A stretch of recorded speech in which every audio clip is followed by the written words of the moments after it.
to go. Can you start? You're ready. I'll call the April 13th work session on the rental ordinance discussion to order. I'll take a roll call. Alan Schultz here. Mr. Vankamp. Here. Mr. Nichols. Here. And absent is the mayor and acting mayor, Mr. Bodman. Staff? Thank you.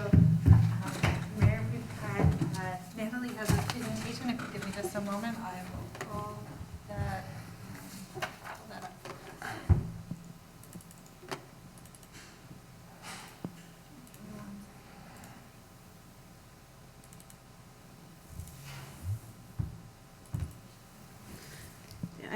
I can also kind of get going to the item in front of us tonight is the third draft of our rental dwelling ordinance. We identified as a city basically 4 goals, essentially, some of them having to do with trying to prevent the phenomenon that's happening countrywide where corporations are buying up large stocks of homes that were previously available for individuals to purchase. Next slide. As well as the importance of making sure that any ordinance that we draft exempts property owners renting out to family members as much as possible, and then also balancing the demand for rental properties with a desire to protect the character of an immediate neighborhood. Next slide. The second draft of the rental dwelling ordinance was reviewed back on November.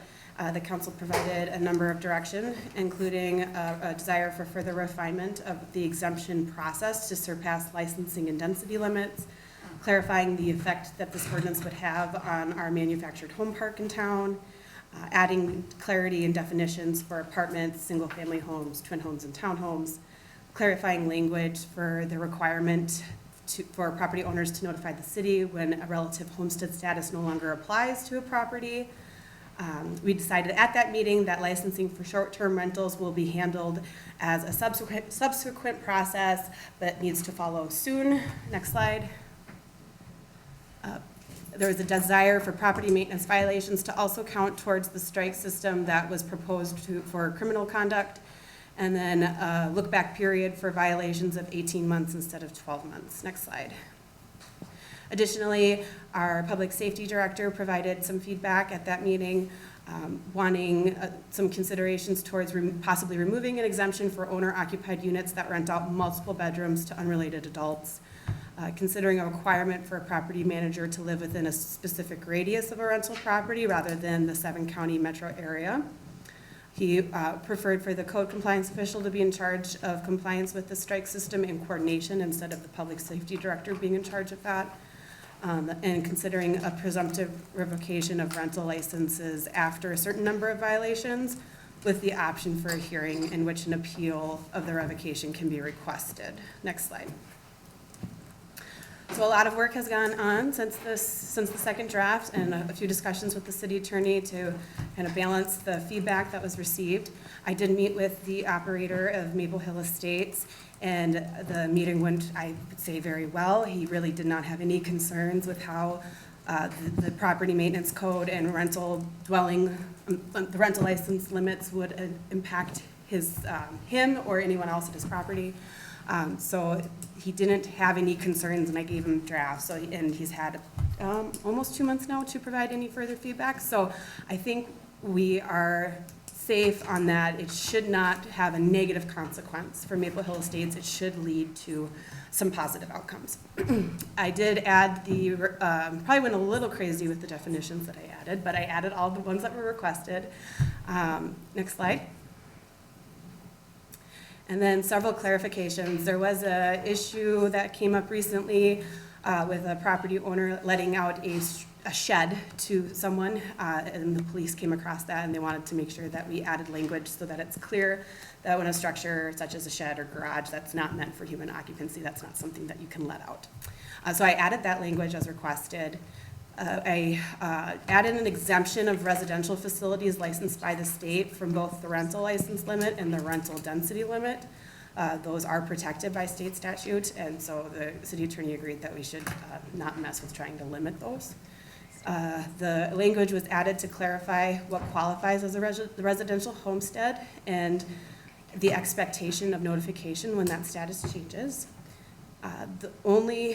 This was something fairly new, and it was in coordination with public safety. Again, they are aware of at least one property, if not more, where it's owner occupied, but several rooms are being rented out to unrelated individuals, both unrelated to the owner and unrelated to each other. And they feel like it is problematic, and these properties would benefit from having to comply with this ordinance. So working with the city attorney, we came up with some language that basically properties where the owner lets out multiple rooms to multiple unrelated people, it will be considered a rental dwelling subject to this ordinance. There is still an exemption for renting out a Can you single room. turn on the speaker?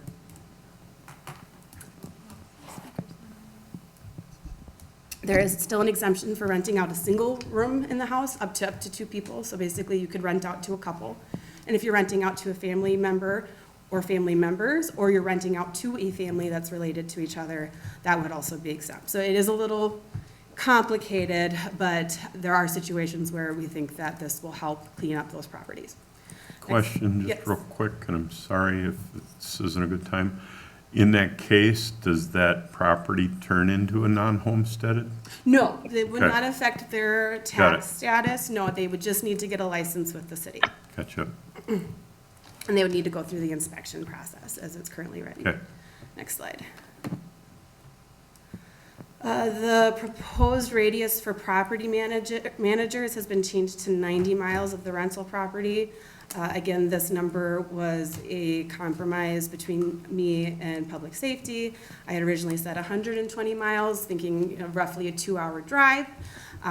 They want to see something a little bit closer, with the idea that you're not going to hop on a highway immediately usually.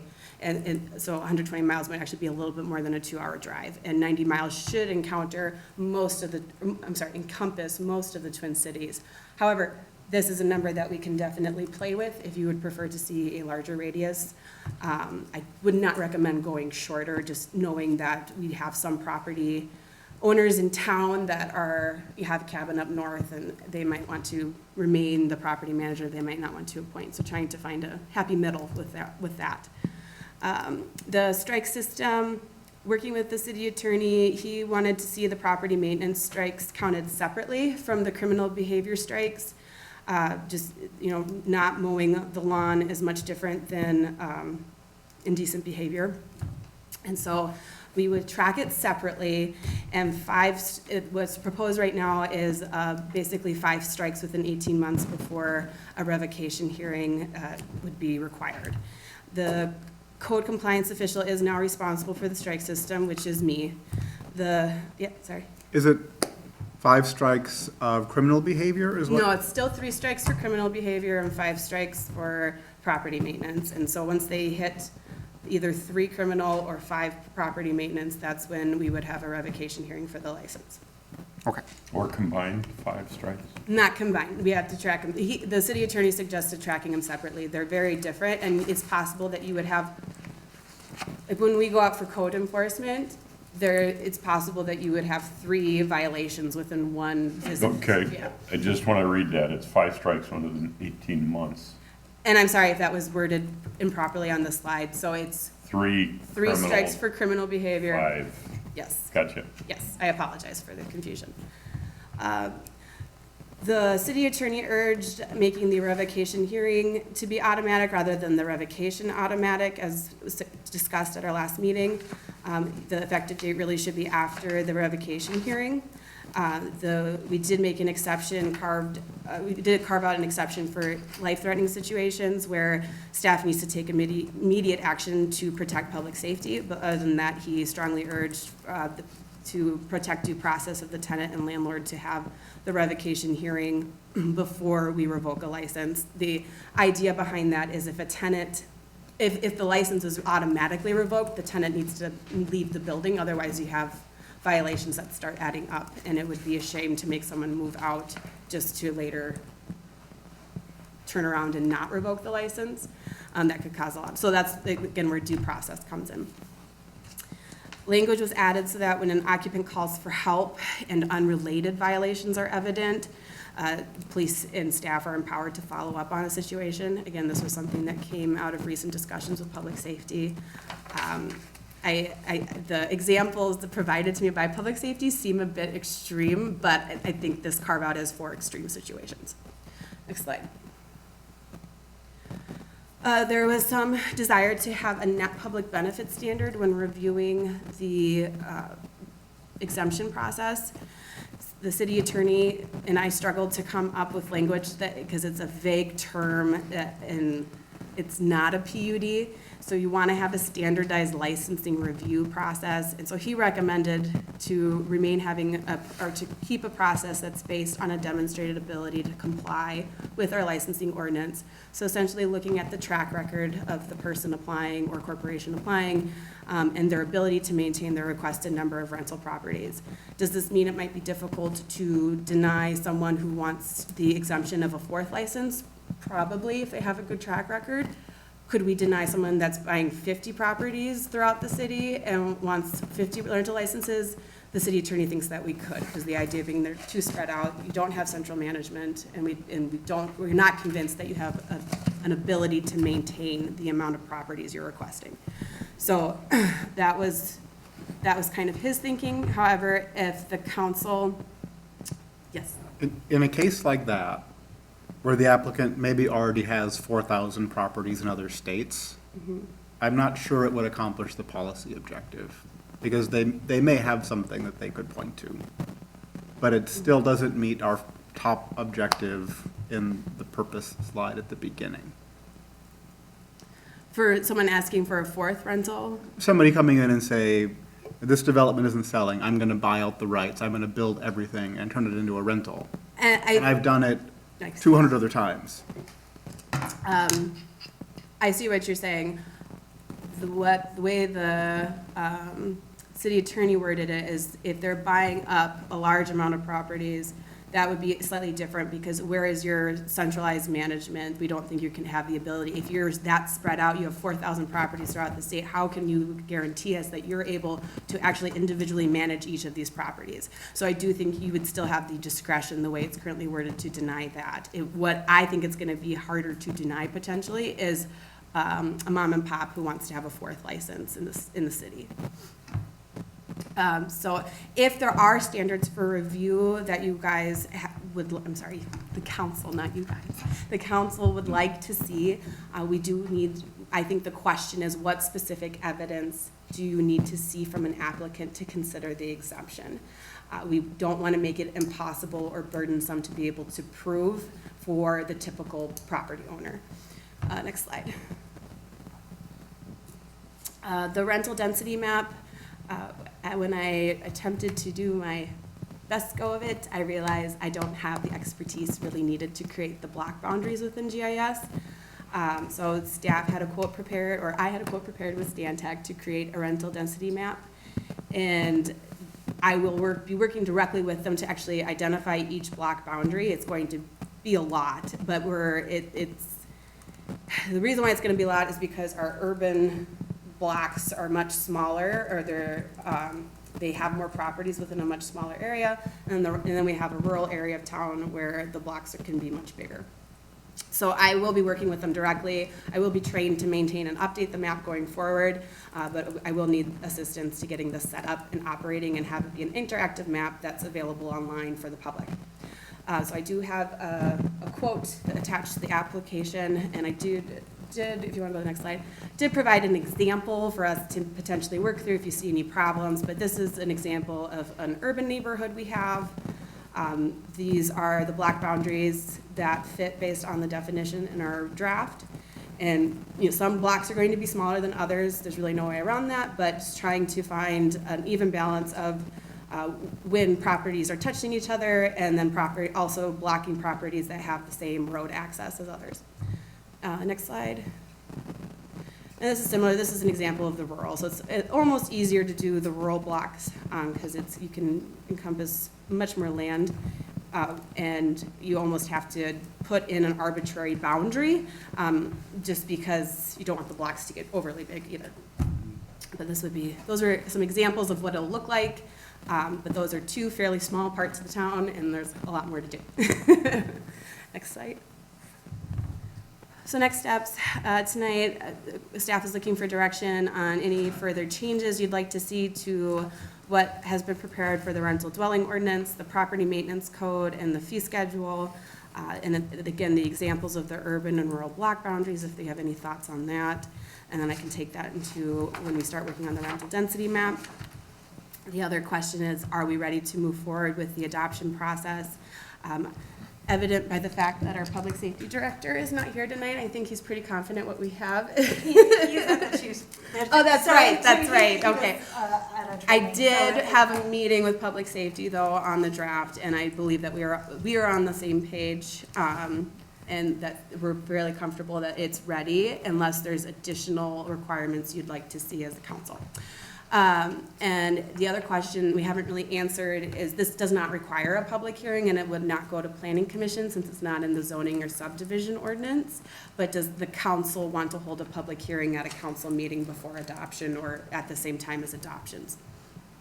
And finally, staff needs direction on if you are comfortable with us moving forward with Stantec to start creating the rental density map now, or if you'd like that to wait until after the adoption of the ordinance. And that's what I have. Can I ask a question on the violation, the 3 criminal violations? Mm-hmm. At what point is the violation constituted? Is it when a conviction? No. Let me see.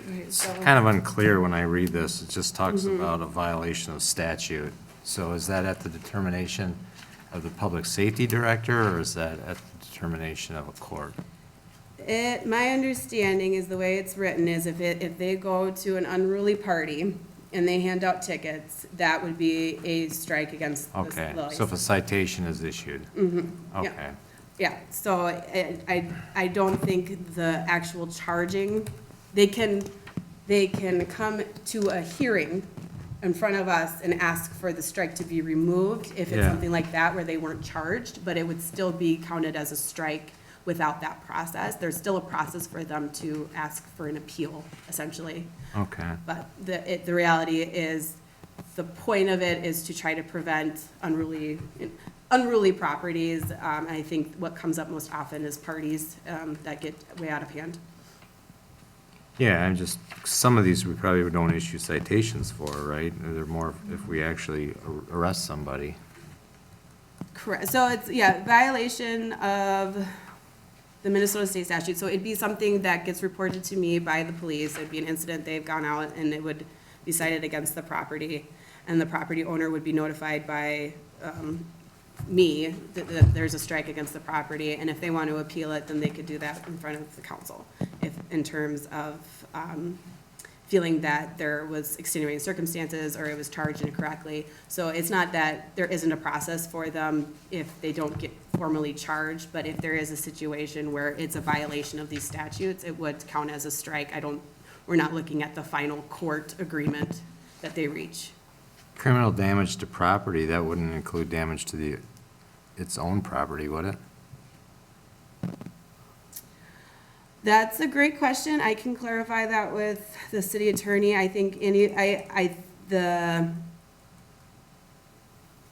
don't think we would be looking at a situation where the landlord, I don't think that would be something like, just logically speaking, no, we're not going to have a strike against the landlord's license because he had a tenant that destroyed his property. But if the tenant is destroying a neighbor property, like they're going out and being malicious and destroying a neighbor's property, then that could potentially count as a strike. If they don't, they would have a chance to remove the tenant, and then ideally it wouldn't continue happening before we hit strike 3.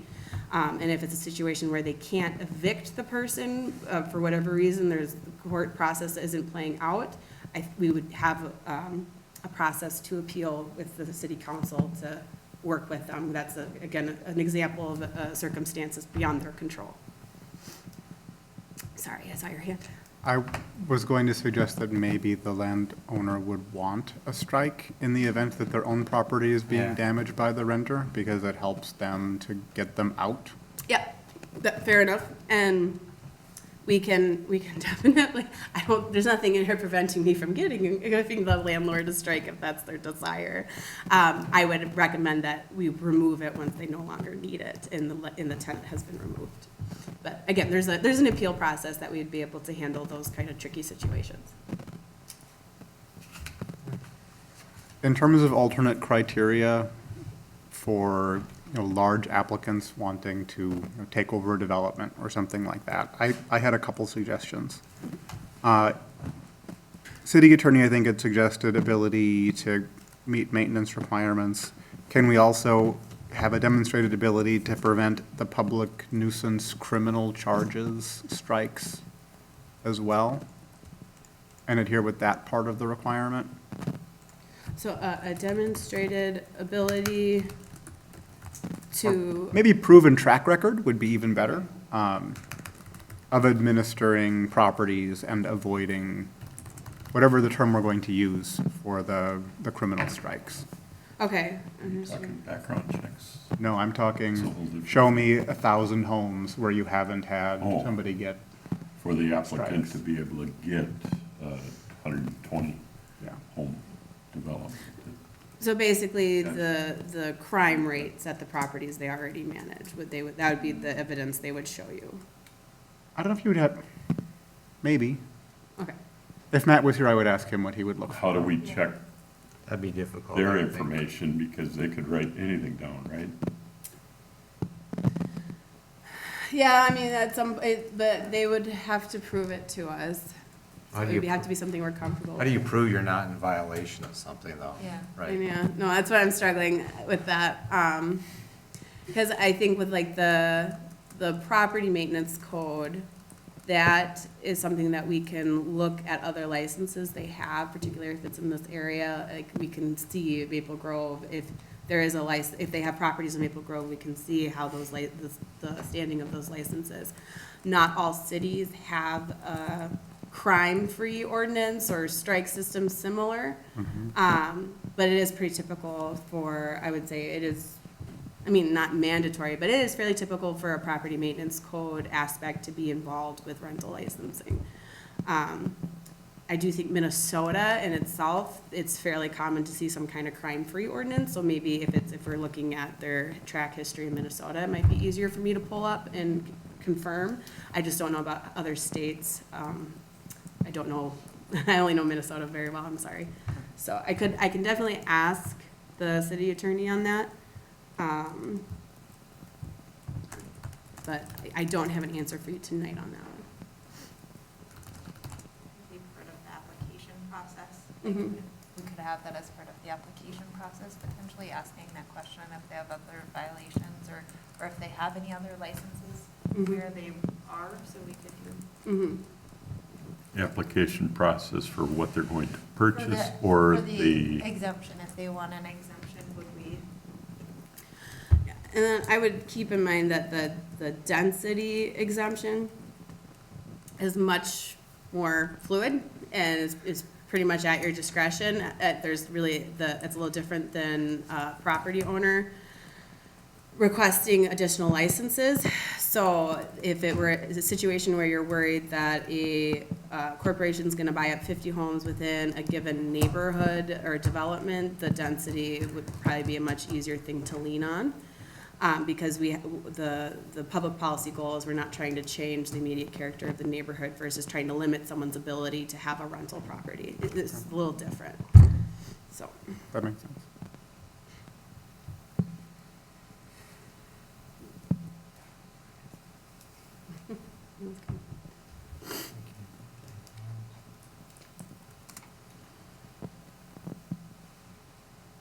Sure, we can take public input. Mark, if you'd like to, you want to speak in the microphone? A few slides, there was a slide that had a comment that I keep on next, hold on, go back. No, I think we went by. Oh, do we go back? Something about, no, keep going. Careful, yeah, right there, second bullet point from the bottom. We want to avoid judging the applicant versus the application. And I've heard that before, and I struggle with that. Because, let's say I have multiple drug convictions, and I just bought 3 houses, and now I want to rent them. Are you telling me I won't be judged? That's I get it, and it is a fine line, and that's a great point. That was my question to the city attorney as well. It's like, well, but what about someone who has a bad track record within the city? They said, well, that's the application. We're relying again on the standards. Like, the application is to show us that you can comply with our ordinance, and the fact that your track record with the city shows you can't comply with the ordinance, that is your application, like your track record, because your application is showing that you can comply with our ordinance. And if you have a bad track record, you are showing you can't comply with the ordinance, and it's your application. It's not based on, I don't like your corporation, and so I don't want to give you another license. Yeah, I get that, but I think a bad track record is kind of subjective. What does that mean? And just because I have 3 felony drug convictions doesn't mean that I have a bad track record with the city of Corcoran. So how am I going to be judged as that rental property owner? Well, if we do something the way that Counselor Nichols has talked about, there's demonstrated ability of being able to comply with our crime ordinances, I believe that would be within the purview of the council to decide that that's not something they want to pursue. If they have a demonstrated ability of, yes, I'm reformed, this was 2 decades ago, this has not been something that's come up with the rental of my properties, then I think that's something we could consider. But if it's something very recent and the properties that we have experience with are turning into drug houses, we would have some ability to be, no, we're not going to give you another license. But I think, you can correct me if I'm wrong, but I think what you were asking about is if he rented and those homes had criminal activity, not, That was what I meant, but you Yeah. could. But I think that's the concern. I don't have. Someone has a drug background. So it's not necessarily that we are hesitant to have them be a landlord. We're worried about who they are renting to. And so if there's an experience of those properties turning into drug houses because they're not really following a standard for the tenants they're renting out to. And not to say that this ordinance doesn't say they can't rent out to someone with a criminal history, but if it becomes a problem and there's crime happening at those properties, this ordinance would flag that. It would be something that would be shown on licenses they have with the city. It would probably be something shown on most licenses within Minnesota, knowing the crime-free ordinances that are established. So there would be some data to be able to support, this person really can't maintain the properties and comply with our ordinances that we have drafted. But wouldn't it be better to address that proactively in the statute instead of waiting until there is an issue and then trying to come up with a solution that we can legally enforce? I don't know how legal it would be to deny someone a rental license because they have a drug record, a drug history, if they're no longer having those problems. People do get reformed. I understand there's a concern with that, and I would say a recent history might be something more relevant, but if it's something that happened in their teens, that's, on their record forever, I don't think it would be legal for us to say, no, we're not gonna give you a rental license. Well, so 2 things. You can say no to your right to vote if you're a convicted felon. So I think when we say if something is recent or back when they were a teenager, I think we should define with specificity what that period of time is. Maybe say we will not grant this license if you are a convicted felon, that charge has not been expunged from your record, and that crime is, and that conviction is less than 10 years or 5 years or, whatever that number is. And then my second comment is, a question was asked, well, so is a strike, does the strike occur when there is a conviction or just when there's a ticket? Or, something short of a conviction? I would tell you that if I'm a felon and I'm renting out my properties, and if you give me a strike without my due process, I'm gonna sue the city. That's what I would be concerned about. So whether they're acting badly or not, we gotta be careful because they're still entitled to their due process. And I think just having law enforcement write them a ticket, if we take away their livelihood based on that, I think that they're entitled to due process. I would just be careful. I mean, I agree, give them a ticket, and that's a strike, and bounce them. I'm all for that. But you gotta be careful doing that. And this has been reviewed extensively with the city attorney, and he wrote the language for the process.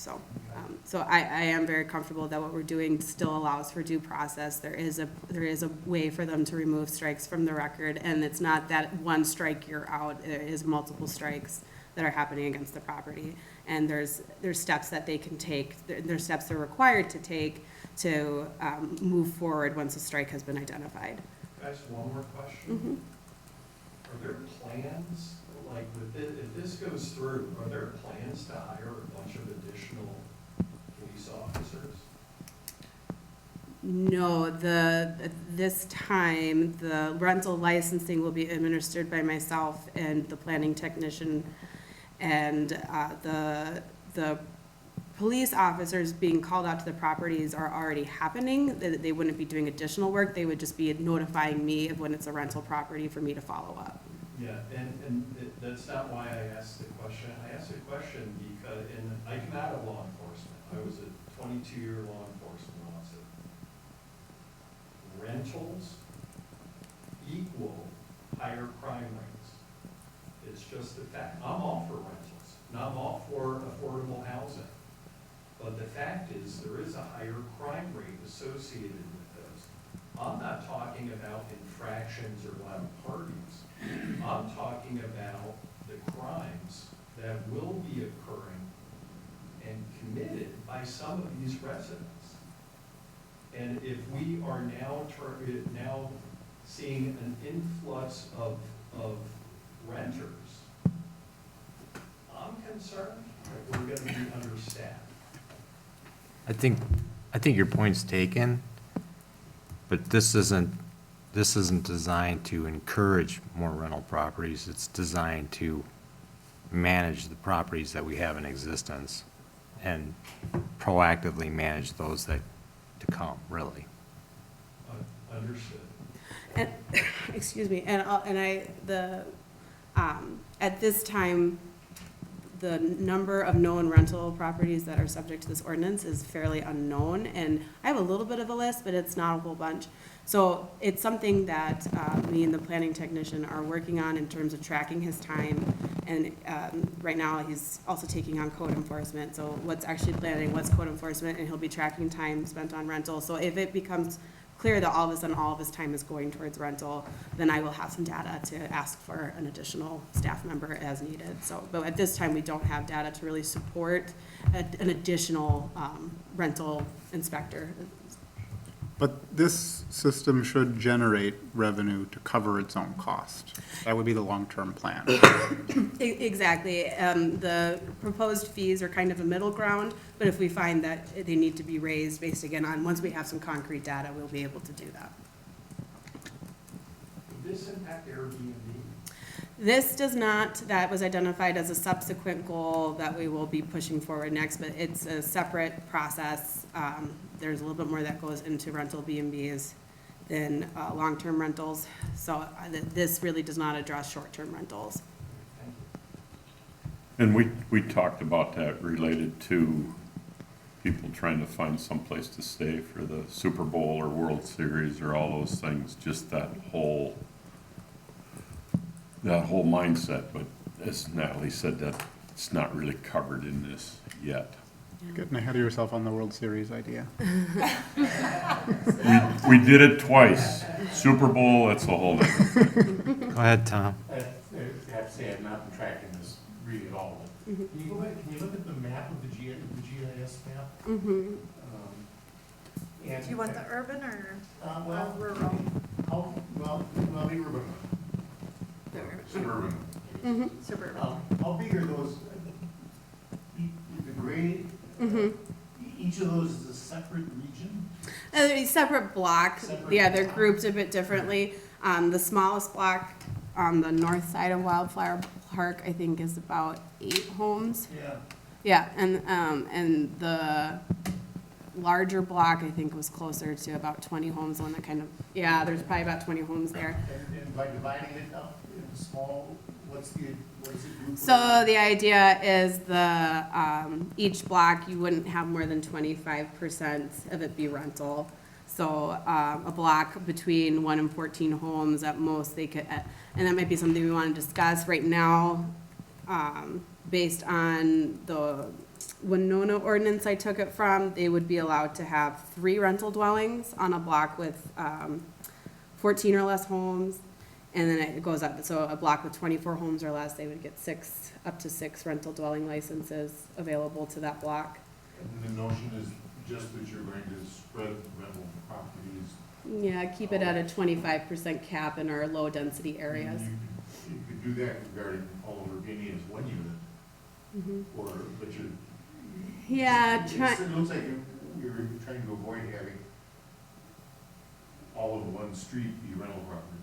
Yeah, the definition of blocks that cities use, you try to split it up with street boundaries, and like if homes are like not really adjacent, you try to split it up because you kind of want to think of the immediate block, like those property owners, they're probably going to identify more with the immediate vicinity. They're not going to be identifying, you don't want 25% of the homes necessarily to be concentrated right in, like, Ravinia is huge, for an example. Like, you don't want it to all be within one area. The idea is to split it out a bit more, yeah. The difficulty, though, with this, in doing it, is that you have 2 blocks that are split up by a street. You could have all the rentals in those 2 blocks along the same street, facing each other. So Carriage Way has 2 distinct blocks, right? You could have all the rental units on the east side of the west block and the west side of the east block, and still meet the definition, couldn't you? Because they're separate blocks. Yeah, I mean, there's going to be availability for some rentals, but yeah, I don't know how else to solve that. I don't think the answer is to have bigger blocks, or is that what or is you want smaller lot? Might be you have that density requirement, but you add another requirement that no more than X can be share the same street boundary or something to that effect. I mean, I'm not opposed to that. Right now, the table, we have up to 94 homes in a block, because considering once we get to townhomes that are in low-density areas. Yeah. So if we want to identify a number, but I think 20 homes on a block is pretty typical.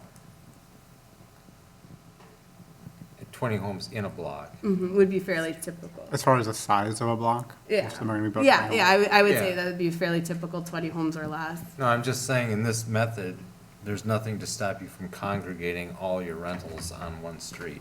So, They'd be in 2 different All our blocks. rentals on, just across the street. You know what I'm saying? No, if you want to point it out to me, I'm struggling. So, this doesn't work on here. Jeremy's got the magic one. Yeah, look at Carriage Way, right? There's 2 blocks there. There's 2 distinct blocks. Yeah. So this one here, you could have all your rental units on this street. Oh, Yeah, am I watch getting out you? for Michelle. Sorry. I'll point it down. And then here, you could have all your rental units here. So all your rental units, these 2 blocks are congregated on the same street facing each other. that said though, for that block on the east side, there could only be a total of 6, and only 3 could be owned by one particular owner. So there might be groups, but they wouldn't be able to buy up a street and have a bunch in a row on a street, because they're still limited by the 3. They're limited by 3 homes, right? I mean, there's ways around that. You can structure groups. You're not allowed to do that. Yeah, You're not allowed to the have, city attorney tried to put in language to try to factor in people trying to come up with different LLC names to try to get around the entity. So as part of the application for for a rental license, let me get the actual language.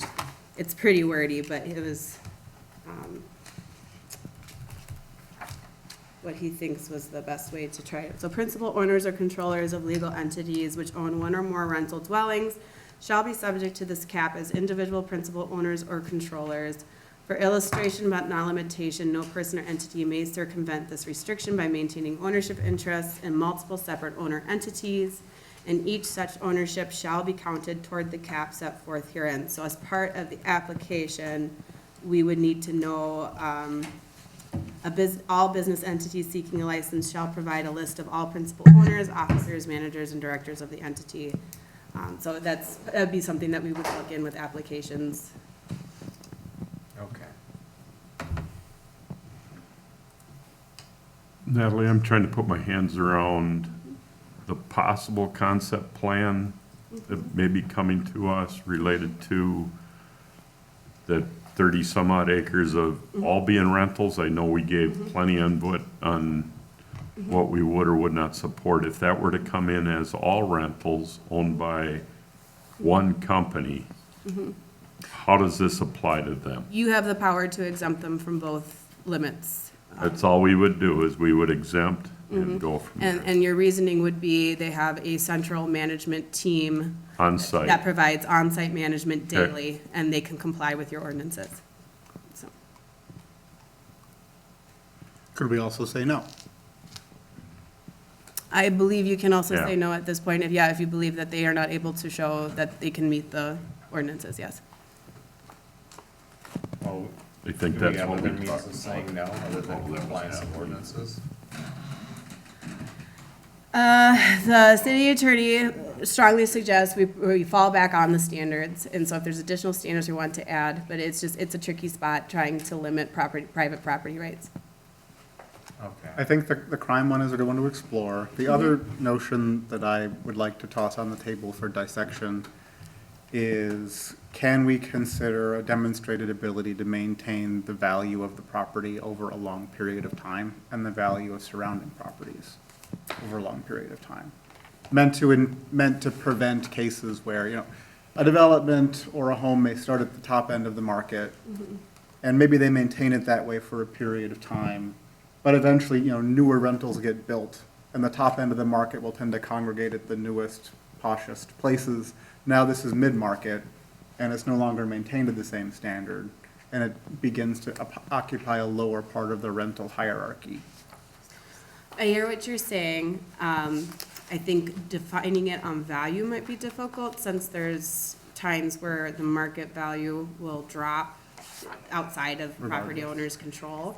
So I guess, again, trying to provide them with ability to provide evidence to you, I don't know. Because where I'm thinking that the exemption is going to come most in play, particularly for smaller entities that maybe have a few properties in town, is when they can't sell their property and they want the ability, especially with the density cap, I think that, which is a little different, but they're going to seek an exemption because they're having problems selling their property. And so at that point, it's going to show that the value most likely is lower, but that's what I'm trying to plan for and trying to give you the discretion to allow for the plight of a property owner to make sense. And I don't want to make it so burdensome for them to prove. So if our standard is maintaining property value, that could be very difficult when we're on, if we go into a market ever where property values have dropped. Can the standard be different for expansions from, 3 to 8 and much more stringent above a higher number? I can ask the city attorney on that. I don't see an issue with it off the bat, but I'll talk to him about it. We're talking about the standards of what, like maintenance and whatnot? Well, we talked about now 3 different kinds of criteria we could consider. Can you have a smaller list of things that are important? When you're looking at somebody who wants, or they've got 3 in Corcoran, they want to sell their own house and they can't, so they want to rent theirs. Can you just look at upkeep for that person? But for somebody who wants to buy, 30 units in Tavera because Lennar can't sell the townhomes, and there's an opportunity, can you have a different, higher criteria for that scale of purchase? Okay. And again, so if we can do something like that, assuming we can, what you would want to see for evidence as to what would make you consider an exemption, or is it that you don't want to be able to say yes to that? Is really 10 our cap for rental licenses, and we really don't want to consider anything more than that? I would be okay with 10 as an overall cap, like the extremist version of acceptance. If that works for the city attorney. So then, if we did do that, then something like the concept plan at Chastic wouldn't, if we don't have an exemption process, if we don't have standards to apply, then that would not be able to go through, just so that that's clear. And then, just on that too, if I remember the comments that were made, that if that were to be an entire rental community, those folks, the company that's doing it does background checks on people before they rent. Do we have access to that, or is that all private between them and the renters? I'm Whatever it stepping through is, something. they can change. I understand that. But- I'm still nervous about that whole, Well, Well, no, what I mean is, just because they tell us that today, in 2 years, they might they change. might, they may stop, yeah. if you give That's them what an makes me exemption, nervous though, about it. you would have like annual review of the license for something that's been exempted. So if conditions were to change such as that, then you would be able to rescind the license. And then we could pull a license on all 100 and some homes? Is that what you're saying? I know Well, that- most likely you tell them, no, we're not comfortable with you taking away your background check requirement, and they're gonna probably keep the background check requirement. Okay. No, I got it. But yeah, you would have that ability to negotiate, is what I'm trying to say. Okay. You'd have some oversight. So you basically, are you saying with an exemption, you basically treat it almost like a PUD, where it's a negotiated process? Well, but we have to be careful with it. It's not a PUD. We can't require a property owner to give us more open space in exchange for a No, rental but I'm license. saying putting in background checks as a requirement for a license. To get an exemption, they have to show you that they can comply with our ordinances. So if their application says to show you that I can comply with your ordinances, I will be doing background checks for all my tenants, then that would be a condition of approval that they would need to continue meeting. For And if- that population of rental homes. Correct. Right, but because what we have now is if you're a mom and pop and you have 2 properties in town, you're not required, if you go out to get a license, you're not required to have background checks on your tenants, are you? Tenant background checks and lease agreements. Upon request, the applicant must provide a copy of third-party or comparable background checks for tenants and a copy of the lease. So we can ask for that information, yes. Even for the For- mom and for pop? all- Even for anybody, yes, There upon we go. request. What if they don't do them? Are they required to do them, or just if they have them, they have to share them? So this would be for their application, so if they do not do it, then we cannot give them the rental license. If we're requiring it, it sounds like the way that the city attorney wrote it, we have some discretion, so if it's a mom and pop situation, we might not require it unless it's become an issue, and we're talking about a renewal application. So, but, most likely, the way that I'm gonna run this to begin with, I'm gonna probably default with more information. But if we find that that's not really solving anything and it's not really adding any value, then we can decide to pick our discretion with it. Tighten it up. Yeah.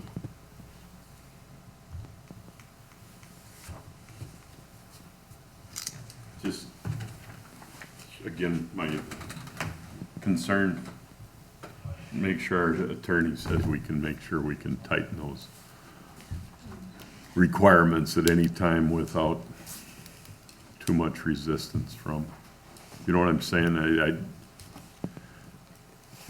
I want us to have the upper hand and discretion on all of these things. I don't want it to be,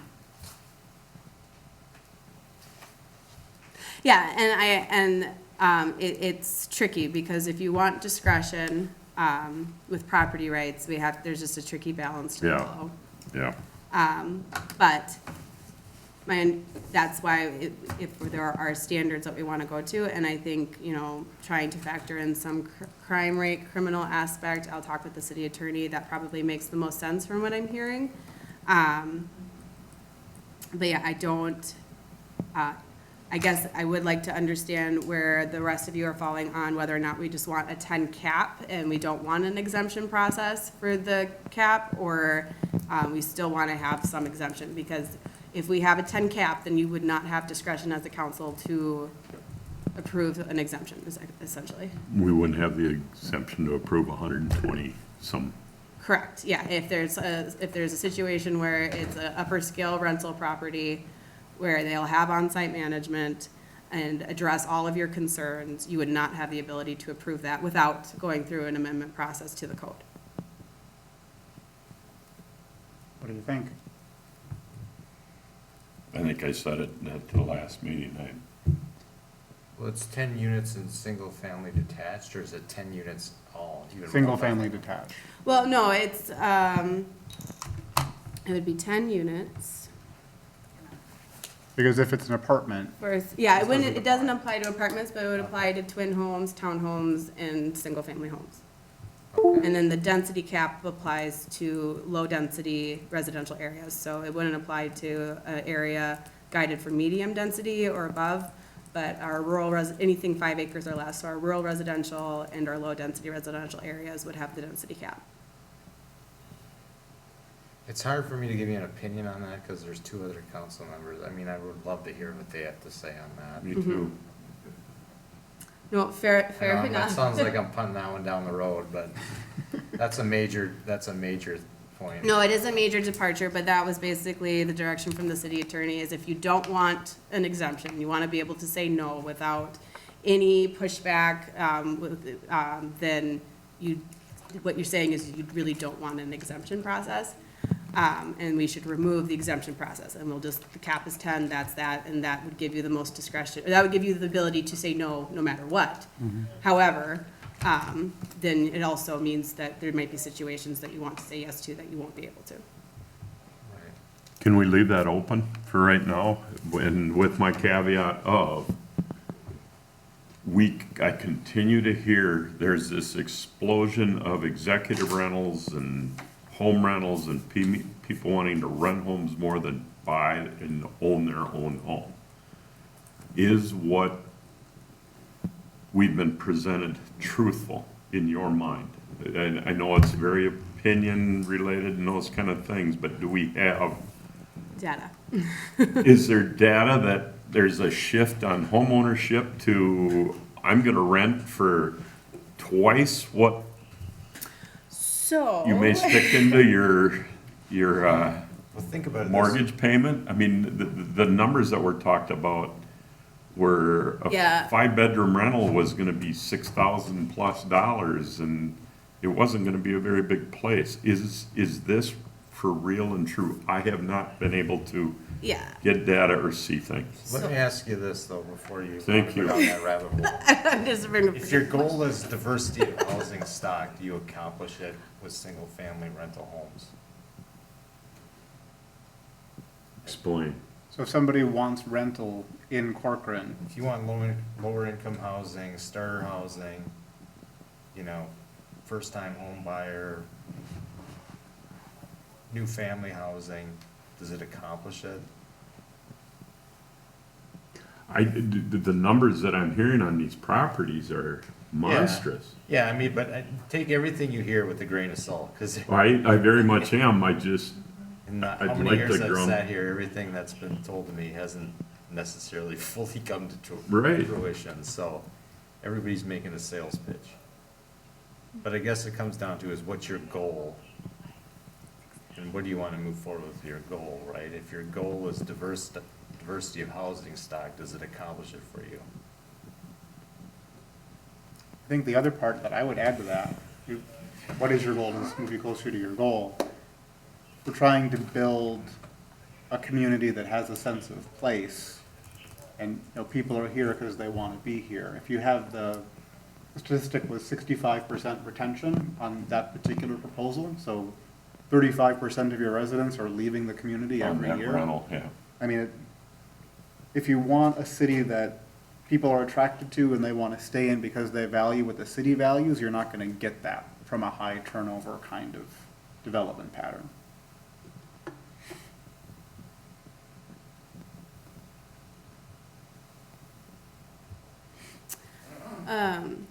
So this is why I wanted to speak. I forgot your questions. I forgot it too. Okay. But I think as far as data to support, corporations coming in and buying up homes in Corcoran, every time a water bill request comes in now on our urban side, we have a process set up where I get Yeah. notified when it's clear the property owner's not living there. I have like 3. So not to say it won't ever happen and that it's not happening, but the data doesn't support that we're seeing a high uptick here of corporations buying up swaths of home. I think that there's benefit in being proactive and making sure that we have some ability to control that should things start to change. But I don't think that that's necessarily an immediate issue that is happening before us, and the longer we wait, we're going to be that concerned. Now, as far as the demand for rental, I'll say that with the current interest rates, with the current property values skyrocketing, yes, there are some people who were wanting to buy homes that now are looking at rentals. And then there are some people, demographic-wise, that prefer to rent because they don't want to deal with either water All the heater rest of the breaking, stuff, with their yeah. furnace breaking, and all of that's included in their rent, and so that's why they're okay paying a premium price, because they have a worry-free life when it comes to the house that they're living in. So that there are some people like that. There are other people getting attracted to this area on a short-term basis because of a contract that they might have with a local corporation, and so they would need a rental. And then there's the people that just all of a sudden just want to try an area, or they just need some temporary housing while they're waiting for their permanent home to be built.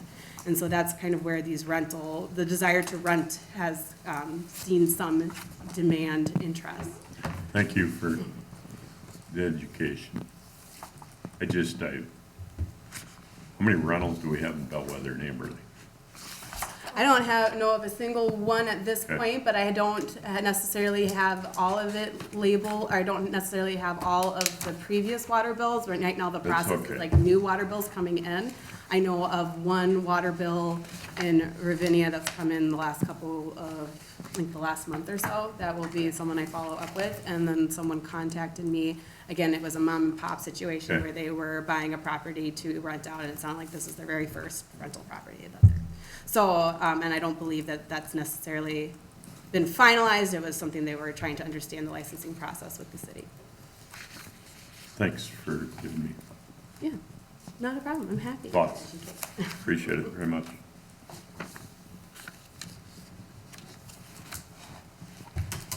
Do you need some additional feedback on any of these other items?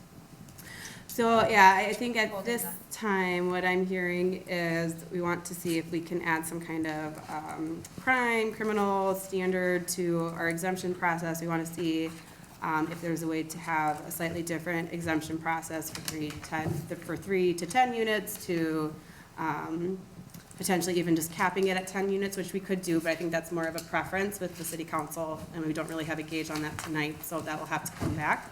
So think on that. Do you want to share that idea with John so we can think on it too? Sure, I'll see if I can frame it.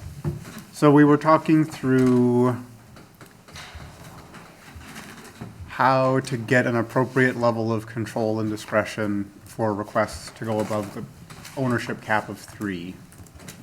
And city attorney had a requirement that he was comfortable with around, can they demonstrate that they have the ability to meet the maintenance standards? So if they have, 5,000 properties across the country, can they provide evidence they're able to keep those properties in good condition? That would be evidence they would give us, and then we would be obligated to approve if they wanted to buy a collection of more than 3 homes.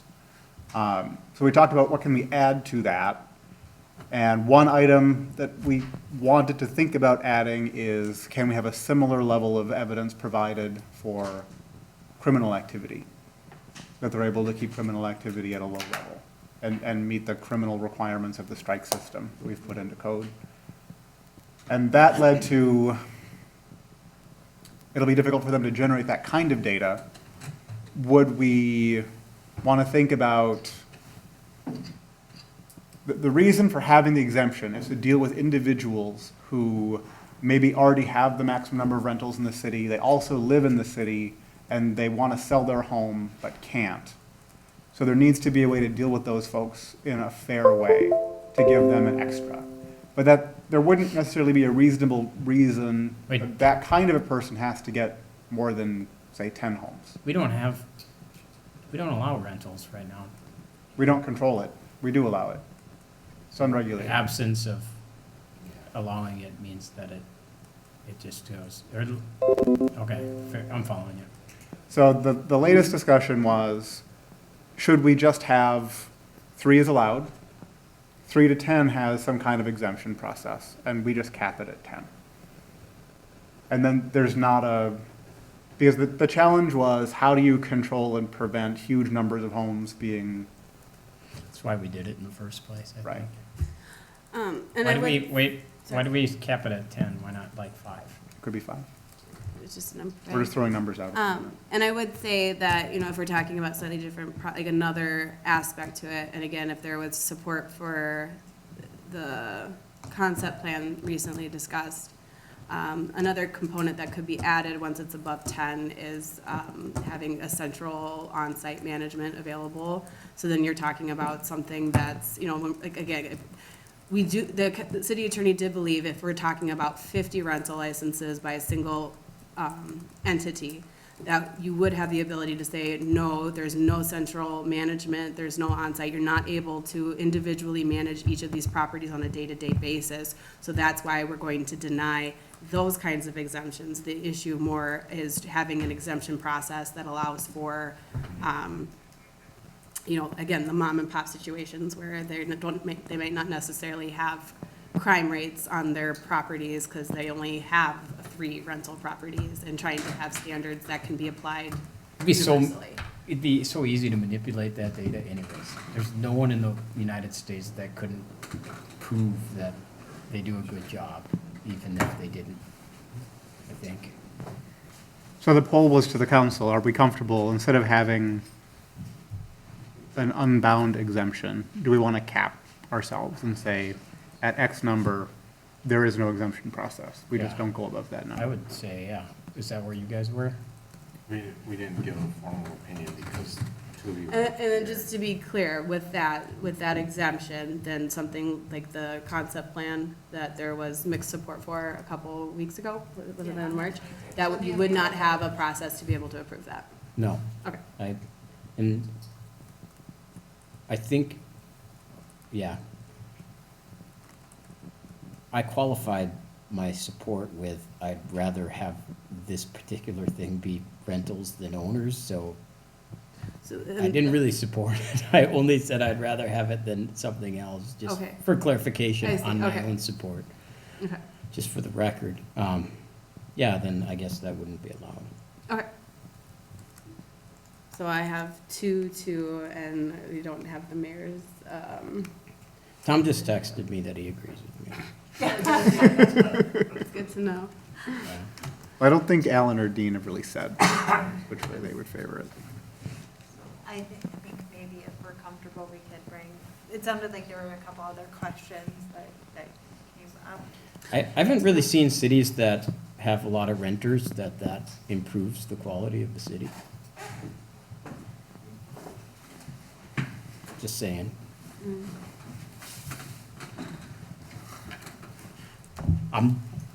I rented. I'd rather live in a city where they don't have a bunch of renters. Just the comfort aspect of that comment go down on her face. Well, because I just bought a home. I've been a renter most of my adult life because that's, so yeah, I'm trying to keep my cool. I did my best not to destroy the immediate character of the surrounding area. Yeah, How did that go? I did pretty darn good. I made friends with the neighbors. They liked me. We're still in contact. But anyways, so I think I will do some digging and provide you with a few options for consideration when we have a full council, so we can get a better gauge on which route we want to go with. So I'll talk with the city attorney about that more. And then I think the other aspect, so it doesn't sound like we're ready to move forward with adoption at this time. But the other question is, do we want to proceed with creating the rental density map now, or do we want to wait until after adoption of the ordinance? I think we can probably wait, to be honest with you. Okay. if we've limited it, yeah, I would want to wait till after the, Well, this is the 25% density. I don't think that number has really talked about changing at this time. I'm just worried about in the maps in that situation where you could stack a bunch of rentals on a particular like street. And I don't know how, if the block is a street, or is it has a couple different cul-de-sacs within but they're all kind of adjacent. Yeah, I I mean- don't know how else we would But define that. I think you could do it as a two-part thing, right? Just like we do where we say you can't have more than like 4 homes in a row that are of similar Color? landscape or whatever, yeah. I can ask the city attorney. I think, again, when we're talking about someone who might be needing to sell their home and they can't, do we really want to tell them that we're not going to allow it because there's two other, not only, there's the 25% cap hasn't been met on your defined block, but there's 2 renters that are on the same street. I think it might get a little. Well, you could run in the same situation if they are on your street, right? But in your block, you could still run in that same issue. It's just saying, it's just trying to push that cap out across the block versus having it condensed on a particular street that's mirrored by 2 blocks. Yeah, I guess we can look at having, so you wouldn't want to see more than 3 rentals in a row. So 3 rental homes in a row, that's the standard we want. Well, I would say you do it the same way you have it, but then caveat it and say, but no more than X can appear on the adjacent block sharing the same street frontage. That might be really difficult for blocks Like the long that are, blocks. well, yeah, and other, like that. Like the north side of Annabelle there? Yeah. Well, even that small block too, like if there's only 8 homes on the block. You can only have 25%, so you would be allowed, in that situation, you'd be allowed 3 homes, roughly. Or, no, 3 homes, because you were trying to round up. And, I just think that could be really difficult. Yeah, I just hate to have 3 like on that little block on Primrose, hate to have, 2 homes right in a row there that are rentals, and then the house directly across the street is a rental. Even though it's in the same But even if block. the block is bigger, Yeah, that could still happen. Even if the block were to contain that smaller portion along Primrose, you could still have the rentals occur there, because now you're just adding to the amount of rentals that can happen on those within the block, because now you have 20 homes plus 8. So now you could have theoretically only rentals on the larger part of the block, and then the smaller group of homes on the south side of Primrose, they don't have any rentals, or for whatever the way that hashes out.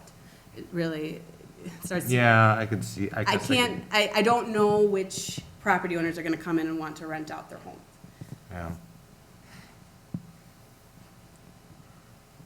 It's probably not as probable to worry about, I guess. Well, and then the fun thing too is once we have more data, we can figure out how we need to fix and adjust things too. I think at this point, we just kind of need to get something in place that we're comfortable with. And then as we have experience with it, we'll be able to make changes as needed. Okay. rental, the property maintenance code will help with upkeep and things like that. If there's concerns about the rentals being next to each other from an upkeep perspective, that portion of the code should assist with that. Mhm.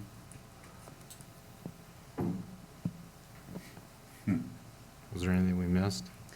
No, so then the direction is we don't want to proceed with the rental density map at this time, correct?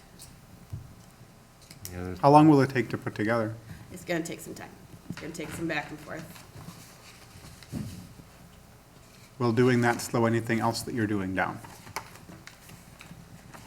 Or is it all being done by the vendor? I'm the one that has to define the blocks, and he's gonna make the shapes for me in GIS. Okay. And get the map interactive and ready to go for, public viewing.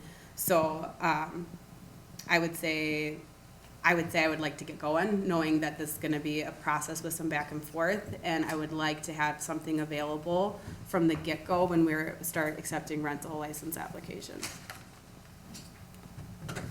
I suppose you would need to have it once the ordinance is published, right? Pretty soon afterwards, yes. The ordinance won't go into effect immediately upon passing. They'll have 6 months, so we can put in a caveat as to when it becomes effect, but as it's currently written, property owners will have 6 months to submit a rental license application for a rental property.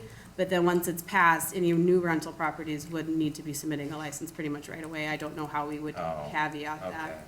We could put an effective date, a different effective date of the ordinance, but is that generally most of Yeah. our ordinances are Mhm. effective You upon probably- passage and publications with the Mhm. next week's paper. Yeah. I guess I'd be fine with going forward with the map right away. That way, you want to be prepared when the applications are coming in. Mm-hmm. Is there an incentive to have, people actually apply for a rental license who are currently renting? They avoid getting ticketed with a misdemeanor. Oh, okay. And Well- then there's additional fines too, and they're daily fines for each day they're operating a rental property without being licensed. Do you suspect anybody will be will be, No one's grandfathered in, no. oh, they can't? No. If they had 10 properties, we could say, new rental ordinance, you gotta stop renting in 5 of them? I would say again, that's why I would like the exemption process to exist, is for someone who has 10 existing properties, we would probably want to default on the era of property rights and allow that to continue, but, they would still need to get licensed. The reason I would ask is if, suppose there is somebody that we don't know about that has 10 rental properties in Corcoran today. Because of the property rights concern, I would think that they would have a good argument to say, I have the right to, because just like in any other situation, we can't somebody, we can't outlaw someone after the fact and retroactively have a set of laws. So like the incentive, if somebody, for example, had 11 properties for rent in town, and we said, if you apply and you have a certain set of rental units, so long as you comply at the time of the passing of the law, and you, applied and held up your end of the bargain, you can keep it. But if you don't apply for a license for all your properties, and then we find out later that you have 11 or 6 or whatever, we're gonna make you unwind your rental agreements because you didn't come forward at the time the law was passed and you don't qualify for an exemption. That would Would handle. that be a provision? Is that a paragraph we could draft and add? So, I'm trying to make sure I follow.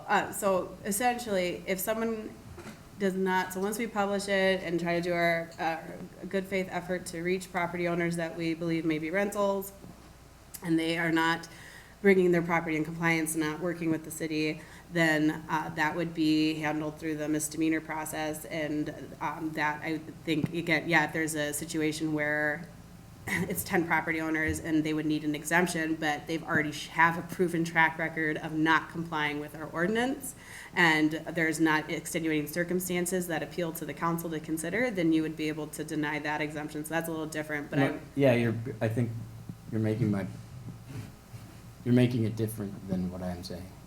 I'm saying we decide a maximum number. If that's 5, then it's 5, no exceptions. But let's pretend, because your thought is, well, what if somebody has more than that? And we could violate what you would say their property rights are if they happen to have 7 rentals in the town. How you'd avoid that is saying, at the time the law is passed, if you have more, let us know. You're grandfathered in because I we see. didn't have a law before. I would be concerned about grandfathering something in, though, that doesn't, you don't want to, I'll work on the language with the city attorney, but I hear what you're saying. And if we decide on a cap, yeah. Yeah, I mean, whether we grandfather them or not, you're still, it's a property rights concern that you have, that we're addressing. Yeah, I think so. I So think. only the people that have more than 5 rentals today would actually be able to ever have more than 5 rentals in the town. But at the time, you gotta let us know if that's you. Otherwise, you won't be able to apply later for 7 if you have 7 Right. today. Right, and you need to, well, and then the reason why I don't want to say grandfather is because I think it would still be dependent on ongoing compliance. And so I think there might be a slightly different way to word that, but I Yeah, understand. you don't get, if you let all the siding fall off Right. the house, you don't get to rent anymore, just like anyone else in the You town. Right. just get an exemption from the limitation cap at the time of the ordinance, Yeah, that's all. not from like No, any you other. still have to do a renewal every year, and if you fell out of compliance, then you lose that license. Yeah, I could see that. If we go down the cap route. I don't think we got Dean's opinion on the cap idea. He stepped out for a minute. We do have about 8 minutes left. I'm open to a cap. Or before the meeting. John threw out the number 5 a couple times. Does that rub you the wrong 5, way? 10, again, we're missing one person yet, too. We've got a lot of open space, a lot of open conversation still. 5, 10, You gotta pick one. 2, 3. No, you gotta pick one, No. number. Not gonna- I'd like to see more. We have to make, information on it. we're paid to make decisions, not to just, we've already had the ideas thrown out, right? Yeah, but this is the first night we've heard about This is the it. first night we heard about it. I'm not gonna give We've been enough. talking about this We're for open, Not 6 about a months. cap. not a cap. yeah, not essentially removing the exemption process, if the goal is just to say no after a certain point. Well, I'll say 5. I'm okay with 5. Why don't you do some research with 5? Let us see where that goes.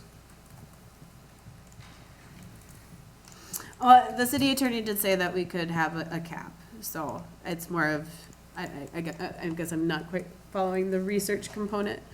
So if we don't,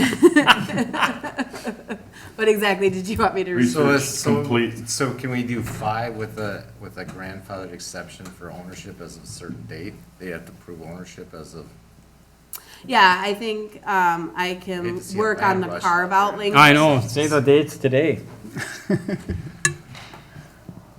I think I can work on the carve-out language for existing rental properties that might exceed the limit for 5 licenses. And that much I get, but yeah, I know that the city attorney said if the reality is you just want to say no after a certain amount of licenses have been issued to an entity, then, it would be better to not have an exemption process and just say that 5 is the limit. Or whatever, a number that we identify.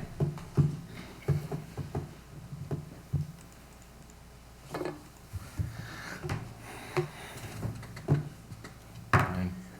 Do you want to close the session? If you guys are comfortable with it, we can. I do move that to or- adjourn. Okay. Second. All those in favor? Aye. Opposed? Motion passes. Adjourned.